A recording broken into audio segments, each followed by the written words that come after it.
आपल्यासोबत बाबा आत्राम आहेत। एक मोठा आरोप यावेळी तुम्ही केलेला आहे। विजय वडेट्टीवार 4 जून नंतर भाजपमध्ये येणार। सध्या याकडे सर्व गडचिरोली जिल्ह्याचे महाराष्ट्राचे लक्ष लागले होते, काय म्हणाल? आरोप केला नाही मी, जे सत्य आहे तेच सांगितलेलं आहे, जे चर्चा झाली तेच सांगितलं आहे। बाकी त्याच्यामध्ये मी काय आरोप बिरोप काय केला नाही। आणि बाबा 4 जून नंतर हे प्रवेश नक्कीच होणार का, यावर काय म्हणाल?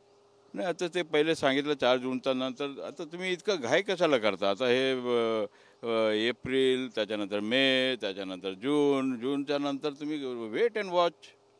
हे सगळं एकच वेळी सगळं सांगितलं तर कसं होईल? ये वाला लेते हैं। Inverter AC. आप गैम्बलर हो ना? गैम्बलर? जुआ खेलते हो ना? तुम जुआ खेलते हो? अरे नहीं, ये तो कुछ भी बोले जा रहे हैं। इतनी महंगी और नाजुक एसी खरीद कर स्टेबलाइजर नहीं लोगे तो ये जुआ नहीं हुआ तो क्या हुआ? सिर्फ एक फ्लक्चुएशन आपके इन्वर्टर एसी के पार्ट्स को डैमेज कर सकता है। उसे वी गार्ड से सुरक्षित रखिए। V Guard, India's number 1 stabiliser. आणि सध्या प्रचार संपलेला आहे, परंतु गुप्त प्रचार जे आहे ते सुरू आहे।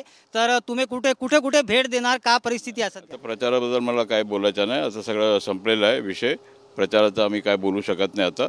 ते उद्या 4च्या नंतर बोलतो मी आपल्याशी।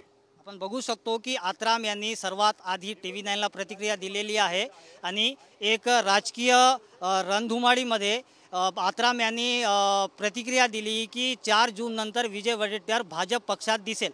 कॅमेरामॅन खंडूसह मी MD इरफान, TV9 गडचिरोली।